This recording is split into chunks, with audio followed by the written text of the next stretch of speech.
බුකරස් ඉඳන් සිබු ආවා ජොබ් එකක් හොයාගෙන. මගේ කතාව අහන්න ඔයාලට ලෑස්තිද? එහෙනම් එන්න මාත් එක්ක.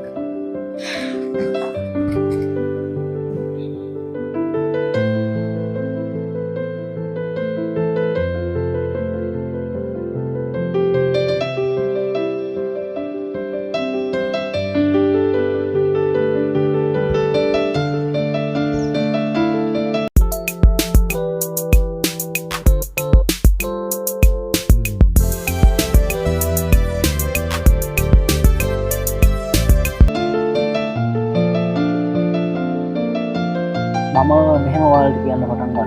ඉස්සෙල්ලාම මම අපි තීරණය කරන ජොබ් එක මාරු කරන්න. ජොබ් මාරු කරනවා ඉස්සෙල්ලාම කරන්න ඕන දවස් 30කට කලින් රෙසිග්නේෂන් ලෙටර් එක දෙන්න ඕන අපි කම්පැනි එකට. අපි දැනට වැඩ කරන් ඉන්නේ කම්පැනි එකට. ඒ ලෙටර් එක ලියන විදිහ මම ඔයාලට මේ පැත්තකින් දාන්නම්. සැකිල්ල ඒක කොහොමද වෙන්නේ කියලා මම ලියුප එකම දාන්නම්කෝ. මගේ විස්තර මම කන්න ඕනම කළා. අපි රිලීස් ලෙටර් එකක් ගන්න ඕනේ. රිසයින් ලෙටර් එක දෙන්න මම දවස් 30කට කලින් අපි ලියන්නේ. අපි රිලීස් ලෙටර් එක ඉල්ලන්න ඕන 55 ලිට් B කියන එක අනිවාර්යයෙන්ම අපි ඉල්ලුම් කරලා ලියන්න ඕන අපි. ඒ දවස් 30කට කලින් ඒක ලියලා බාර දුන්නාට පස්සේ අපි කම්පැනි එකට බාර දුන්නාට පස්සේ අපිට පුළුවන් පටන් ගන්න අපි අලුත් ජොබ් එකක් හොයන්න එක්කෝ Facebook එකේ group වලින් page වලින් හරි නැත්නම් OLX කියලා මේ තියෙනවා වෙබ් අඩවිය එකකින් හරි මම දන්න page එකක link ඔයාලට description එකේ දාලා තියන්නම්. ඒකත් ඔයාලා බලලා follow කරලා ජොබ් හොයාගන්න පුළුවන්. ඔන්න එහෙනම් අපේ රිලීස් ලෙටර් එක හම්බෙන දවස ඇවිල්ලා තියෙනවා. අපි රිලීස් ලෙටර් එක ගන්න යනකොට අපි ඉස්සරහා සයින් කරන්න තියෙනවා. සයින් කරලා තමයි ගන්න තියෙන්නේ. සයින් කරනවා කලින් අපි බලන්න ඕනේ 55 ලිට් B එකෙන් අපිට හම්බෙලා තියෙන්නේ.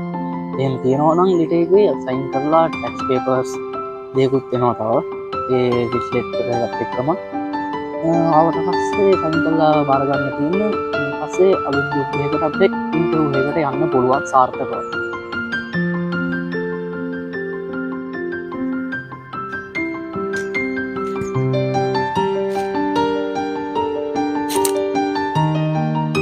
ඔයාලා බලන්න ඇති මම මේ කොහෙද යන්නේ කියලා. මම මේ ඉන්ටර්විව් එකට යනවා. ඔයාලත් එන්න මාත් එක්කම ඉන්ටර්විව් එකට යන්න.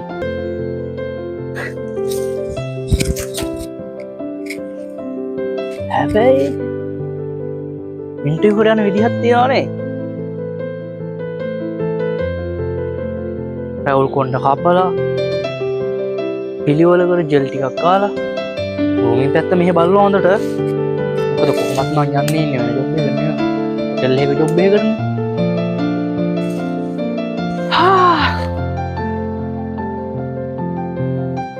ඒ සිනා ඉන්ටර්විව් එකට යන එක.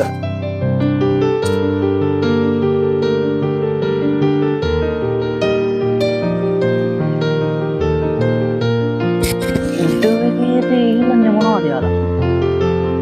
රිලීස් ලෙටර් එක ඉල්ලනවා. ID කාඩ් එක ඉල්ලනවා. ටැක්ස් පේපර් ටික අනිවාර්යෙන් බලනවා. තව මොනවද?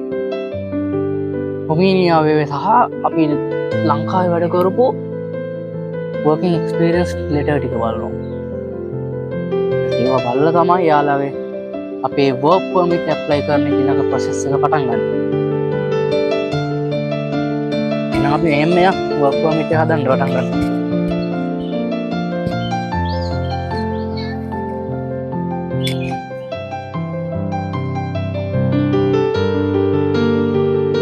මම නම් ඉන්ටර්විව් එකේදී මහකත්තා මගේ accommodation කොහොමද, camp බීම කොහොමද, salary කොහොමද කියලා.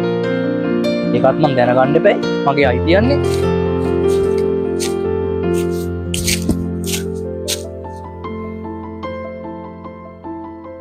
permit apply කරන්න ඕන අපි මොකද තනියම? නෑ ඒක ආයතනයෙන් කරන්න ඕනේ. අපි ඔක්කොම ස්පේස් සියලුම ડોකියුමන්ට් දුන්නාට පස්සේ ආයතනයේ විසින් work permit එක apply කරන්න ඕන. work permit apply කරාට පස්සේ අපිට work permit ලැබෙන්න මාසයක් කමාරක් වගේ යනවා. එතකල් අපිට සාමාන්‍ය නීතිය විදිහට වැඩ කරන්න බෑ අඩුම පාර්ට් ටයිම් ජොබ් එකක් කරන්න බෑ. ඒත් ගොඩක් තැන්වල වර්ක් පර්මිට් එක ගැන වැඩ කරනවා. එහෙම තමයි ඉතින් මෙහි රුමේනියාවේ කතන්දරේ. මට තව දෙයක් කියන්න අවුතුන ඔයාලට වර්ක් පර්මිට් එක ඇප්ලයි කරන්න කලින් යුරෝපා ක්‍රමයට මෙහි දෙනවා අපිට බයෝඩේටා ෆෝමයක්. ඒක අපි පුරවන්න ඕන අනිවාර්යෙන්. අම්මා තාත්තගේ නම දාලා සම්පූර්ණ නමත් එක මගේ සම්පූර්ණ නමයි ඉපදුනේ කොහොමද මං ඒකේ ෆෝම් එකත් ඔයාලට ඉතින් මං දාලා තියන්නම්.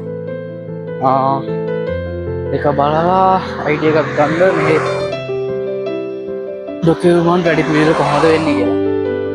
කොහොම තමයි ඉතින් සාර්ථකව ජොබ් එක මාරු කරන තාමත් මෙහි යන විදිය.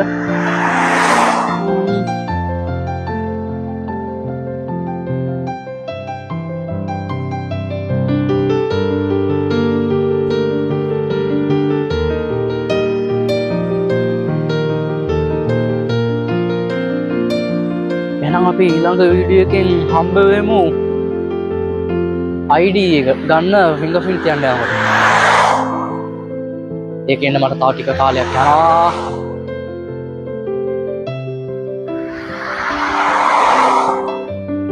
ඒක එන්න මට ටික කාලයක් යාවේ.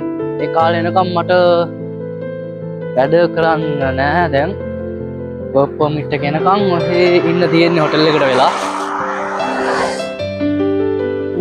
ඒක ආවට පස්සේ අපි ඊළඟ වීඩියෝ එකෙන් හම්බ වෙමු.